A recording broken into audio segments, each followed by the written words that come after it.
امروز بخوایم بخیر همین موضوع دیابت را من بسته بکنیم دیگه.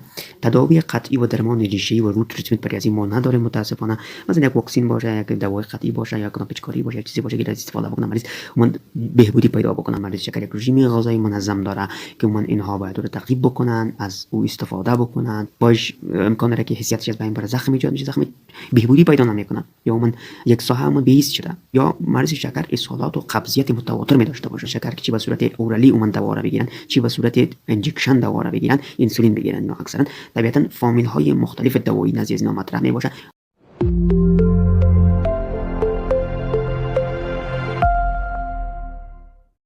بسم الله الرحمن الرحیم. زیاده بهترام دارم خدمت همه دوستان و تعقیب کننده ما در چنل. امیدوارم از همه خوش و آرام سر حالم تو باشیم باشین. امروز بخوایم بخیر همین موضوع دیابت را من بسته بکنیم دیگه. ما راجع به عموما خود مرض شکر چگونه تعریف میشه از تعریف شروع کردیم که یک مرض متابولیک است. با حالت هایپرگلایسمیک استیت عموما تشریح میشه یا شناخته میشه. نزد فرد عموما انواع و اقسام مختلف تشریح کرده ما موجود می باشه که مشخصا دو نوع از اینا خیلی مطرح می باشه. نوع جدی از اینا مطرح می باشه که یعنی جستیشنال دیابت، مالتیز دیابت در هنگام حاملگی. ما بخش از دیابت میشه اما او هم تشریح کردیم مشخصا. راجع به بیان های داشتیم، ما تشریحاتی داشتیم و در کنار از این ما اسباب ایتیولوژی رو بیان کردیم. گفتیم که خود دیابت در تایپ اول چه تغییرات ایجاد میشه، در تایپ دوم چه تغییرات حاکم می باشه. اما خصوصا ما تغییرات و تفاوت ها میان تایپ اول تا دوم تشریح کردیم. بعد از اون ما روش‌های تشخیصی یا تست‌های تشخیصی برای مریضان شکر ما تشریح کردیم. سلسله عضلات علمی کلینیکی که نزد فرد من تأسیس میکنه در اینا بیان کردیم، اینا رو مشخصا تشریح کردیم. در کنار از این عموما برای مریضان شکر عموما کدام نوع اختلافاتی که در سر تداویشان اگر تداوی را اینا منظما تعقیب نکنند با وجود آمده میتونه کلش تشریح کردیم و بحث آخرشون میمونه عبارت از تداوی مریضان شکر. خب مرض شکر رو من بیشتر ذکر کردم که در بحث ابتدایی ما گفتیم که مرض شکر که یک مرض متابولیک هست. این یک مرضی است که من تداوی قطعی و درمان ریشه‌ای و روت تریتمنت برای از این ما نداره متاسفانه. مثلا یک واکسن باشه، یک دوای قطعی باشه، یا کاری باشه، یک چیزی باشه که از استفاده بکنه مریض من بهبودی پیدا بکنه.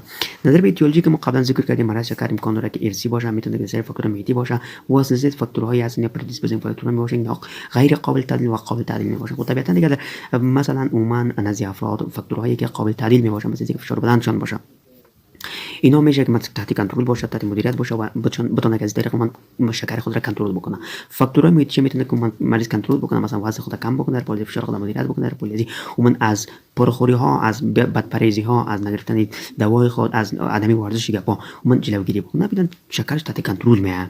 اما فاکتورهایی هستن که اینا غیر قابل تعدیل هستن، طبیعتا دیگه نزد از مطرح میباشه. عموما مثلا تاریخچه فامیلی نزد کسی که مطرح میباشه، در پالی مثلا کدهای ژنتیکی که برای فرد انتقال میکنه اینها عموما غیر قابل تعدیل هستن، دیگه نمیشه که ما جلوگیری بکنیم. ژن تراپی من اگر صورت بگیره تا فعلا اونقدر نتیجه نداده. و در کنار مثلا فاکتورهای دیگری باید مطرح میباشن، اینا عموما نقش خاص خودشون اکثرا می داشته باشن. اینا به خاطر تداوی مریضان شکر قسم قبلا هم ذکر کردیم رژیم غذایی مریضان شکر ویدیو بوده، حتما اون رو ببینید. در رژیم غذایی مریضان شکر عموما چه تغییراتی که با وجود میاد، عموما مریضان شکر اونم سه پایه مشخص که ما بیان کردیم که در پولی اولا مریض شکر بعد کاری که بکنه ورزشی است که دوایش به صورت منظم باید بگیره. دوم مریض شکر ورزش بسیار منظم و رگولار داشته باشه. چگونه ورزش می‌کنم بیان کردیم، تشریح کردیم. و در پالی از عموما مریض شکر یک رژیم غذایی منظم داره که عموما اینها باید رو تعقیب بکنن، از او استفاده بکنن تا اینکه بتونن عموما از اختلاطاتی که نشون به وجود میاد خودن خاصم قطع پایشون باشه که عموما قطع پا یا دیابتیک فوت آلزر عموما اینها عمده ترین دلیل های یعنی نان تروماتیک فوت امپوتیشن را در نزد افراد این دیابت مالتیز تشکیل میده که مریضان بعد پرهیزی میکنن، دوا خود نمیگیرن، ورزش نمیکنن، در پالی عموما فاکتورهای را دارن دیگه اونها رو تعدیل نمیکنن، متوجه نمیشن. طبیعتا نزد فرد و منسوز از زمین را مساعد میسازه که فرد چه شود پایش خدا نخواسته و قطع شود. اینا اختلالاتی که بیشتر ذکر کردیم در ویدیو قبلی که این ریتینوپاتی دادن میتونه، نفروپاتی دادن میتونه، عموما پایش امکان داره که حساسیتش از بین بره، زخم ایجاد میشه، زخم بهبودی پیدا نمیکنه، یا عموما یک ساعت من بیست شده، یا مریض شکر اسهالات و قبضیت متواتر می داشته باشه.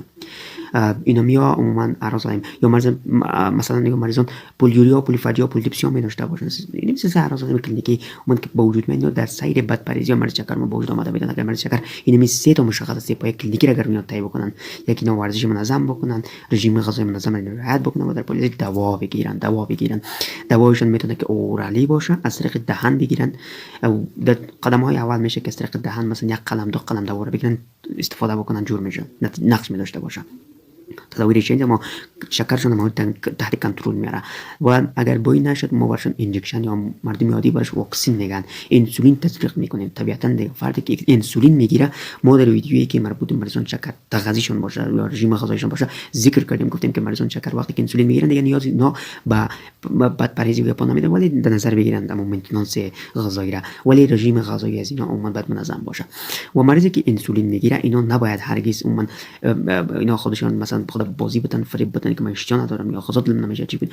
من فعلا یک بحث است که میگه شما انسولین را طبیعتا باید بعد از غذا تجویز بکنید. این حالتی که من مطمئن باشین که مریض ما نان خورده، غذا گرفته، تا اینکه از هایپوگلایسمی نزد فرد من جلوگیری به عمل و اعراض و علائم هایپوگلایسمیک و هایپوگلایسمیک کما و اچ که نزد مریضان در سلسله اختلالات ما تشریح کردیم، من از اینها جلوگیری به عمل بیاید. غذا را که گرفت من بعد انسولین تزریق شود. تاکید بیشتری علما و دانشمندان روی ازی است.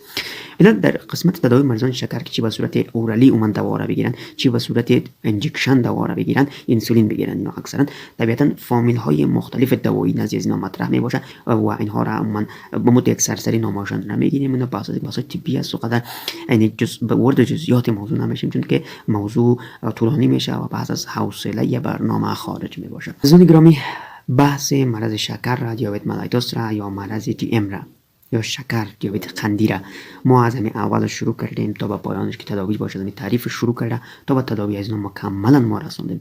و بحث مرض شکر، تداوی مرض شکر، تشخیصش اون چگونه اعراض ایجاد میکنه، در پالیسی مرض شکر من چه اختلالات میده، تداوی مرض شکر کلا اینها بحث را راجع به یک کلکشن ما گذاشتیم در چنل وجود داره. میشه که شما از استفاده بکنین و شکرتان را مورد کنترل قرار بدین. شکر جی دی ام می باشه، جستشن دیابت ملایتوس، شکر حاملگی می باشه، چه شکرهای تایپ اول تایپ دوم می باشه. عموما اینها باید حتما دوای خود را منظم بگیرن، ورزش منظم داشته باشن و رژیم غذایی را منظم اینا چی بکنن، تعقیب بکنن تا اینکه از اختلالات نزد مریضان شکر به وجود جلوگیری به عمل بیاد.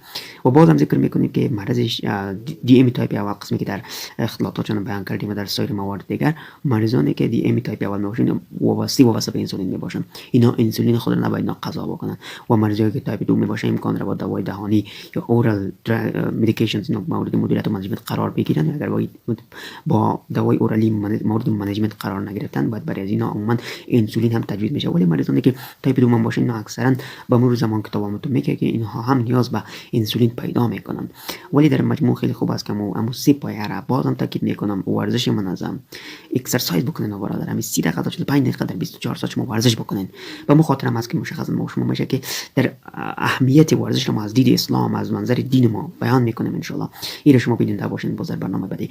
و در کنار از این شما ورزش منظم، در پالیازی رژیم غذایی منظم و همچنان دوایتون به صورت منظم بگیرید تا اینکه اختلالات مرض شکر من در امام شما فشار بدن نظام به وجود نیاد. در پالیازی اختلالات سایر اعضای دیگه که نشون تذکر دادیم در برنامه قبلی در شما با وجود نیاد. برنامه رو با دوستان معرفی بگیرین ان شاء الله که معلومات براتون مفید و واقعی و مثمر واقع بوده باشه. و امیدوار هستم که ما را تعقیب بکنین و برنامه رو با دوستانتون معرفی بگیرین. تا برنامه بعدی شما رو به خدا یکتا میسپارم. برنامه ان شاء الله ادامه داره و ما رو تعقیب کننده باشین.